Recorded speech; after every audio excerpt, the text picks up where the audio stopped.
Blair had been up since 5:30 that morning. Not because her alarm went off. It didn't. She just laid there in the dark with her eyes open, staring at the water stain on her bedroom ceiling that her dad Frank had been meaning to fix for 2 years now. Her stomach was doing that thing it always did before something big, not quite nausea, just this low, humming tension that sat right below her ribs and refused to move. She had ironed her dress the night before, navy blue, structured shoulders, hit just below the knee. She'd bought it 6 months ago from a clearance rack at a store in North Platte, telling herself she was saving it for the right moment. She hadn't worn it once, just kept it hanging on the back of her closet door in its dry cleaning bag like a promise she was scared to cash in. Today was the day she was cashing it in. The position was Director of Operations at Hartwell & Crane, one of the few mid-size firms in Sydney, Nebraska that had actually grown in the last decade instead of quietly shrinking like everything else in the county. Blair had spent 11 years working her way up through logistics and supply chain management, first at a warehouse outside Omaha, then a distribution firm in Kearney, and for the last 4 years, a consulting role she did mostly remote from her childhood bedroom because her mom Donna had gotten sick and someone had to be home. She didn't complain about it. That wasn't really Blair's way, but she felt it. Every single day, she felt it. This interview had taken 3 rounds to get to. 3 rounds, 2 phone screenings, 1 video call with HR, and 1 very long email she'd rewritten 9 times before sending. Susan Hartwell, the company's founder and current CEO, was conducting the final interview herself. That alone told Blair everything she needed to know about how seriously they were taking the hire. She did her makeup carefully. Not too much. Just enough to look like a person who slept well and had her life together, which was the precise opposite of how she actually felt. She pulled her hair back, put on the dress, stepped into her only pair of good heels, and walked down the hallway to the kitchen. That's when it happened. Travis was standing at the counter eating cereal, still in the oversized Nebraska Cornhuskers t-shirt he'd slept in, scrolling through his phone with one hand and holding a full glass of water with the other. He turned around when he heard her heels on the linoleum, and his elbow caught the glass before his brain caught up with his elbow. It came down fast. Cold water hit the front of Blair's dress like a slap. She gasped, stepping back, looking down at the dark spreading stain across the navy fabric. For a second, nobody in the kitchen moved. Travis stood there with his mouth open. Donna, who'd been standing at the stove, turned around slowly with a spatula in her hand. Frank looked up from the table where he'd been reading the paper. Travis recovered first. And what he said next was the kind of thing that sounds like a joke but lands like something else entirely. "Relax," he said, already half laughing, grabbing a dish towel and tossing it toward her. "Where are you even going all dressed up like that?" "Interview," Blair said flatly, blotting the fabric. "Interview for what?" "Director of Operations. Hartwell & Crane," Travis snorted. He actually snorted. And then he looked over at Frank with this grin on his face like he'd just heard the funniest thing. "Director of Operations," he repeated, like the words tasted funny. "What, you think you're gonna go in there and replace the CEO?" Frank didn't laugh out loud, but he smiled at his coffee cup in that way he had. Donna turned back to the stove. Travis kept grinning. Nobody said good luck. Blair set the dish towel on the counter, looked down at the dress one more time, and walked back to her room. She had 22 minutes. She changed into her backup outfit, a charcoal gray blazer over a white blouse and black slacks. It wasn't the dress. It wasn't what she'd planned. But she looked at herself in the mirror and she squared her shoulders and she thought, Okay. You still have to go." She grabbed her portfolio off the desk, her keys off the hook by the door, and she left without saying anything to anyone.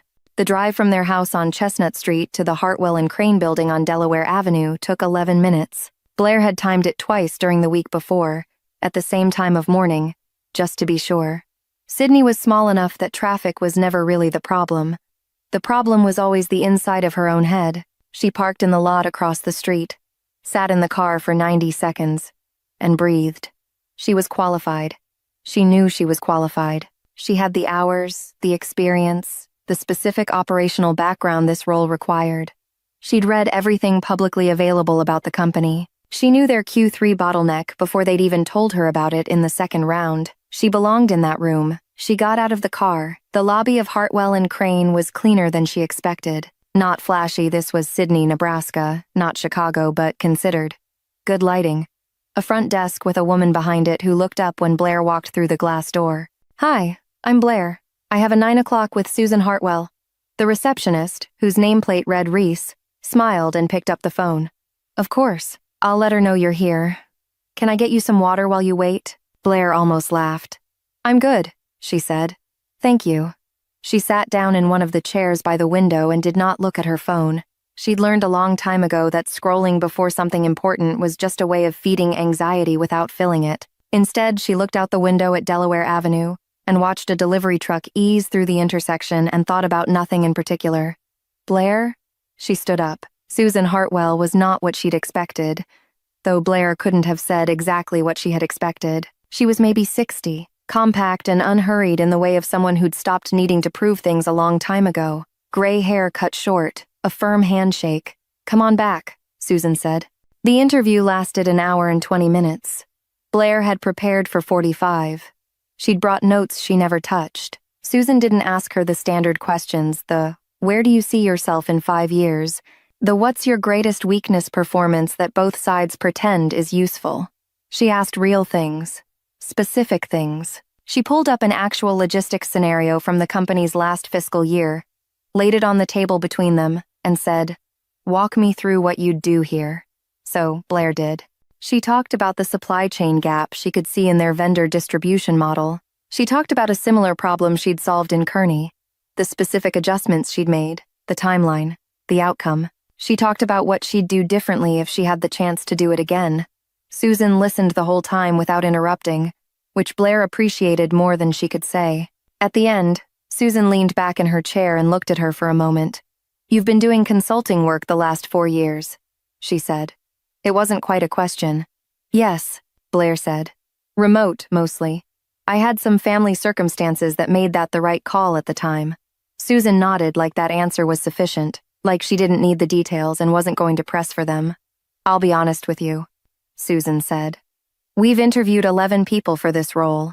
You're the only one who identified the vendor distribution issue without being told it existed. That's not a small thing." Blair kept her face steady. Inside, something loosened, just a little. They shook hands at the door.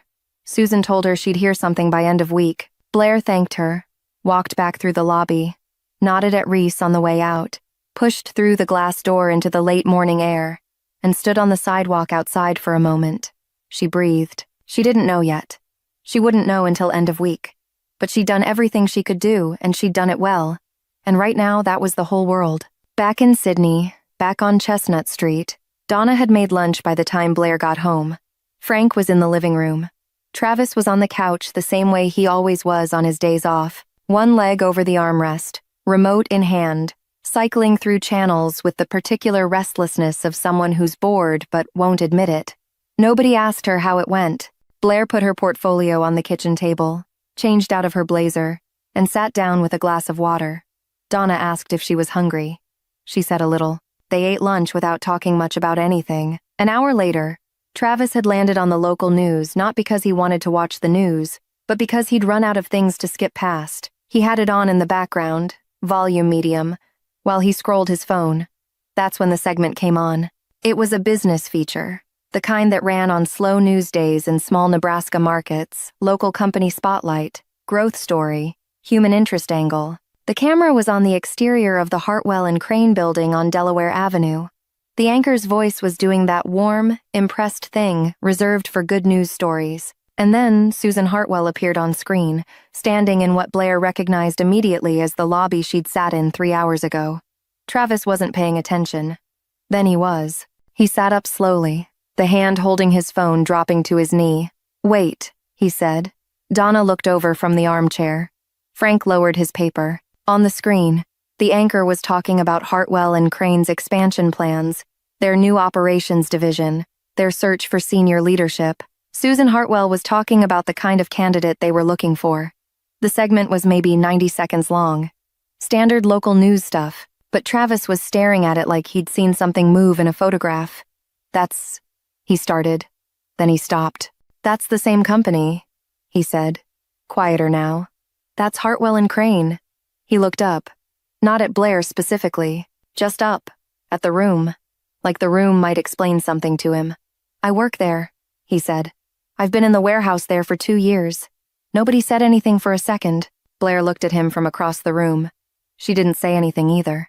She just looked at him with this steady, even expression that wasn't quite a smile but held everything a smile would have held. Travis looked at her. The grin from this morning was completely gone. "You interviewed at Hartwell and Crane," he said. "It came out flat. Not a joke this time. Not a performance. Just a man doing the slow math on what this morning's laugh had actually been about." 9 o'clock, Blair said.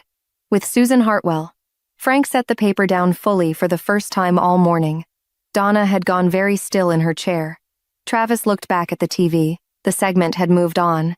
He looked at the floor. He opened his mouth and closed it once, and then he said, "Blair, it's okay," she said, and she meant it, mostly.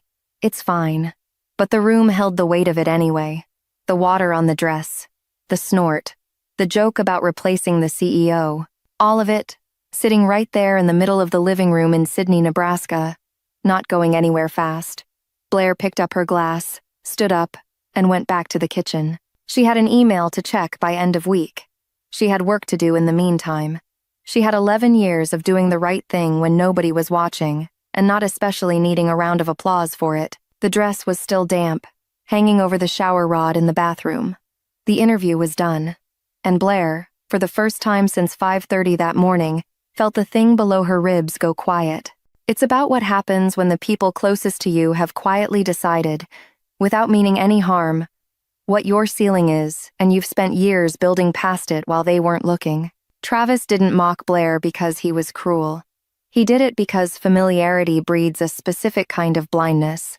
When you grow up alongside someone, you freeze them in the version of themselves you first knew. You forget to update the picture. The real lesson here is this. The people in your living room don't get to determine the size of your life. Their laughter at your ambition says everything about the limits of their imagination and nothing about the limits of yours. Blair didn't argue. She didn't perform her credentials. She went anyway, changed her dress, fixed her shoulders, and walked into that room prepared. Preparation is quiet. Ambition doesn't always announce itself. And sometimes the most powerful thing you can say to the people who doubted you is absolutely nothing at all. Just let the room do the talking when the time comes.